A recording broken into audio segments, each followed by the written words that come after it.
hold this for now.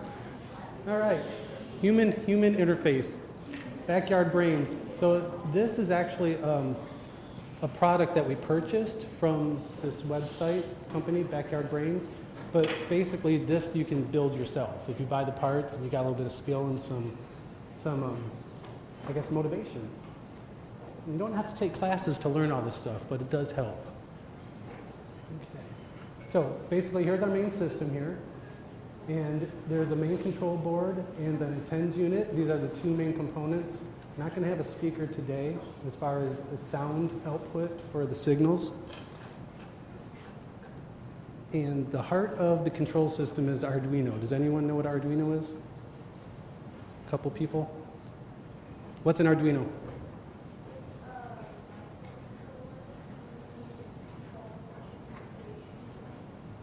That's right, microcontroller. Sort of like, kind of like open source in a way. It's basically a pre-built board with some components on it, and then you learn instructions on how to write programming code, and you can hook up different devices to it, and basically just in a very advanced scientific, I guess you'd say just a science kit.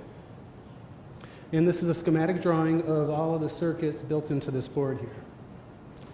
The other part of the main controller is what they call the Emg Spiker Shield.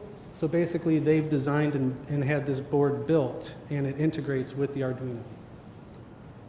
And this is the circuit schematics for this board here. So in electrical engineering, you will learn all of what these components, what they mean and how to integrate them into a system. And basically, you start here with a schematic, and then you can send your schematic off to a company that will produce this yellow piece down here, the board, with all of the circuits and all the holes and all the places all set up for you. And of course, you buy all these little parts separately, the buttons, the lights, amplifiers. So what you do is you get your board, and then you solder on all your components, and then, of course, depending upon what you're going to do, you just start using it, or in this case, they hook up these two boards together through these sets of rails here connected. And here's a little bit of the programming code that they use in the Arduino. So this is basically the software that makes the hardware work. So the last part of the system is what's called the TENS unit. And it's basically a therapeutic unit that they use. So it's something that maybe someone you've seen use before, or perhaps you've seen some pro sports stars have them hooked up to their knees or something to help give them a bit of pain relief in between games. So a TENS machine here, it's basically you can control it in a couple of different ways. The pulse is how long the signal is turned on for. So these are microseconds. So like say at 150 it'd be 150 microseconds before it would turn the signal back off again. The frequency here, you can set how many times it's going to send out a pulse. Like 10 hertz would be 10 times a second. And that's generally what we do for our experiment here. And then the intensity is how strong the signal is going to be put out. And of course, these dials, 1 through 8, you can turn up the intensity of how strong of an electrical, shock you'd say you're going to get. So for us, we're going to have a sender and a receiver. What I'm going to do is I'm going to be sending a signal from my muscle arm into the Arduino system, which is going to trigger the TENS unit, which is going to send a stronger signal to Eric's arm, and it's going to activate some muscles in his arm and cause his hand to twitch.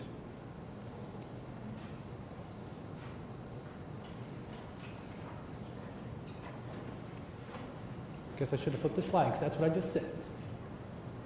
And then we're going to be using the ulnar nerve on one side of his arm, and then the radial nerve on the other side. So we're going to try a couple of different tests here. Here's resources. And then, of course, special thanks to the American Physical Society for making this all happen.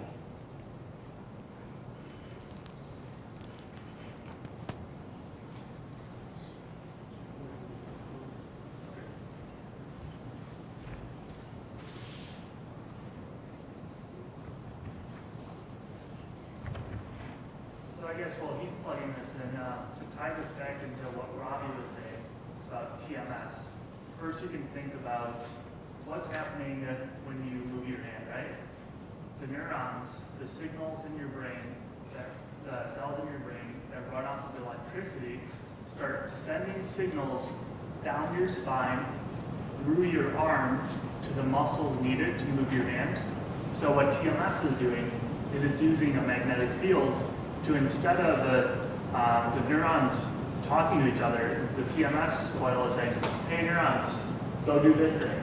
And what we're going to do right here is we're going to skip the brain altogether, and we're going to go connect right to the muscles and control our movement that way. Right? So we're sending electrical signals into our muscles to create a twitch.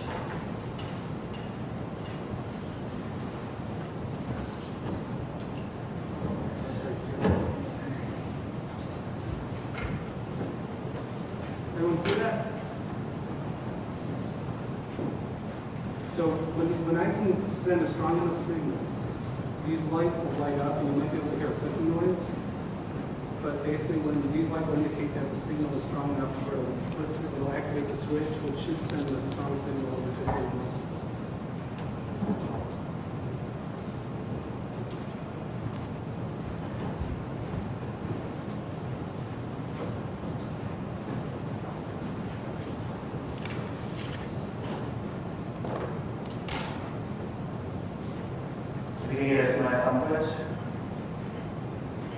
So right now, this device is reading the electrical signal off of his muscles, right? So if you guys have seen any medical TV shows, you see the little chart with the heartbeat going up and down. So just like you can measure the electrical signal off the heart, you can measure the electrical signal off of all of your muscles. So when he does a movement, then this device is recording that electrical signal and then taking it and sending it back into my muscles. So pretty much he's kind of controlling my movement.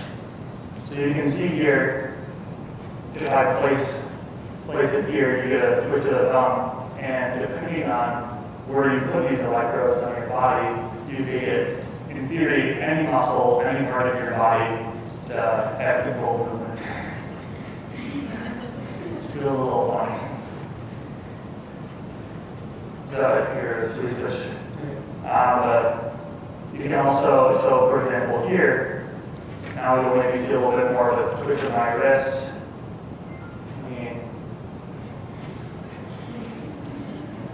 See, so actually his hand is twitching at the 10 hertz that I mentioned that we have set at.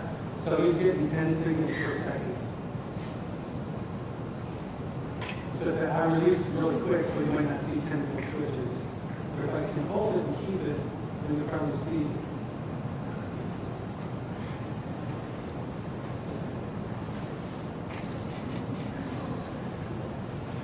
Okay, so who's going to go violent? Takers. So what I did want to mention is that electrical engineering, it's a lot of math and it's a lot of science. But when you can connect a lot of that hard work with things that are helping people, that's really what kind of keeps you going and inspires me personally. And that's why I really like working in this group, because the things that we work with, I can see direct relation to things that help people and have better lives. Did any of you guys know anyone in a wheelchair? Yeah, a lot of you guys. So one cool thing, you see that right now, Joe is using an electrical impulse to control my muscles. And one of the things at the forefront of electrical engineering is something that they call neural prosthesis. It's a complicated word, I don't know how to tell what I'm saying. But so, right now, what a lot of people are trying to do is, so with people who are in a wheelchair, quadriplegic, they can't get the signal from their brain down to their arms so they can move and act like the rest of us. But what electrical engineering in the future could hopefully allow people to do is to take the signal from the spine and then put electrical sensors on the arm like this to allow people to control limbs that they previously were unable to control. So, an interesting aspect of electrical engineering.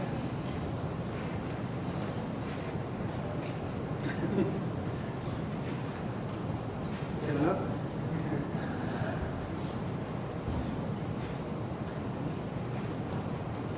Any questions? Yeah. If you hook it up to one of your arms and the other one, you control this one and then you can control it. Yep. Because they have to run them different, yeah, you should be able to do that. But there's also a chance I don't work. I think if I put a, because so then you'd be setting also an electrical voltage right across your chest, which I don't know. I don't imagine what's weird. Oh, sorry. If I connect an electrode to this arm and an electrode to this arm, right? You can just send with one arm and receive with the other. Oh, yeah. Yeah. Yeah. You're talking to me. Is it like very It depends on how hot. She asked if her dollar if I could charge. She asked if this hurts at all or if I can just hardly feel it. And the answer is it depends on how high I turn it up, right? So I'm sure if I turned it up a little bit more, it would hurt. And right now I can feel a little bit of an irritation, but it's, not much more than a tingling sensation.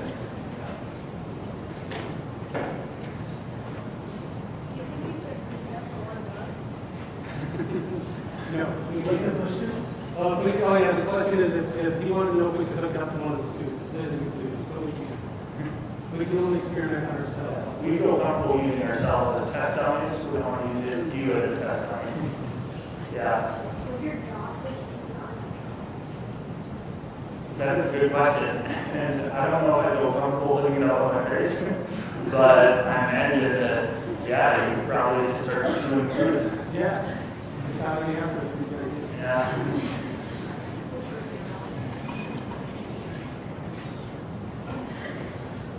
If you hooked up set time, like an arm or like someone else controlling your body, Theoretically, but I don't think it would work out because it's,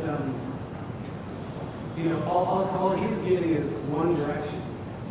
So you have to have, how complicated the body is and how intricate it moves, which is something simple like a couple of detectors. That would probably take a couple hundred electrodes in the computer system to time them out perfectly. But really, yeah, if you do get enough electrodes, and that's kind of the idea behind these neuroprostheses, where, really, you've got something that's not connected to your arm, controlling your arm, and in the future, that's kind of what people are hoping to be able to do. Yeah. Turn it off. what that tool actually is, I guess, further than In these backyard brain demonstration videos, if you have it like that, I don't know if I'm connected to the right muscle group. So like we get a full push of the arm like that. And this is about pretty close to as high as we go, so I might have to get a little bit more repositioning. We've tried for a little bit that manage it, but I'm sure if we play around for a while longer. You notice that's controlling one side of his hand. It was the other nerve actually controls the other couple fingers in the hand too. So it's kind of interesting to find out that it actually is not one nerve that will feed one hand. What's the voltage? Is it a battery in front of that? Yeah. There's a 9-volt battery here. 9-volt there? Yeah, and there's a 9-volt here, but the signal between the two is a really low signal. I'm not quite sure what's actually going to put out. If it's actually up to 9 from the 10 unit. Because it doesn't really take a whole lot to stimulate, the activity in the body. Yeah. well, who would you like to make sure most of his body? What's all twitch? That's a good question. And,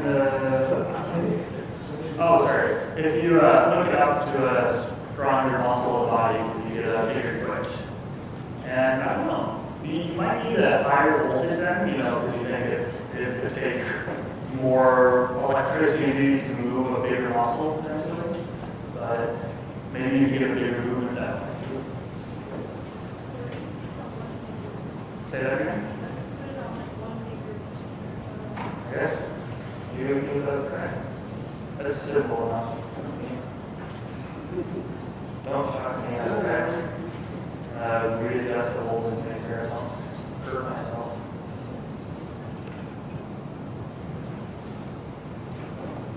sometimes you get a movement out of, these different placements, but sometimes, you end up just getting like a twitch of the muscle, so you can see like a muscle maybe twitching right there, but it might not actually correspond to a muscle actually causing a movement. Okay, go ahead. Okay, Alex, go ahead.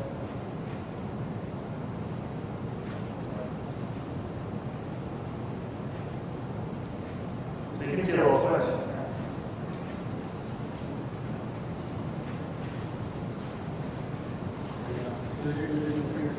Yeah, in the back.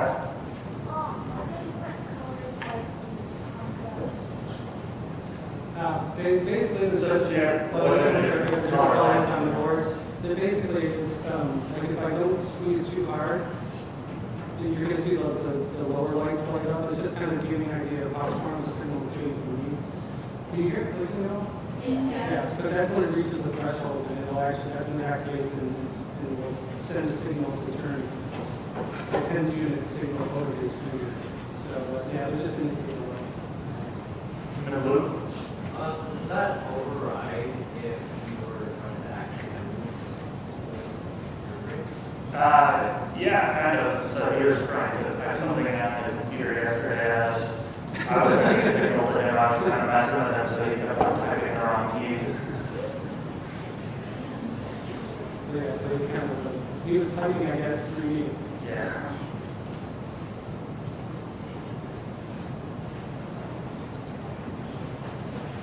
Do you have any more questions?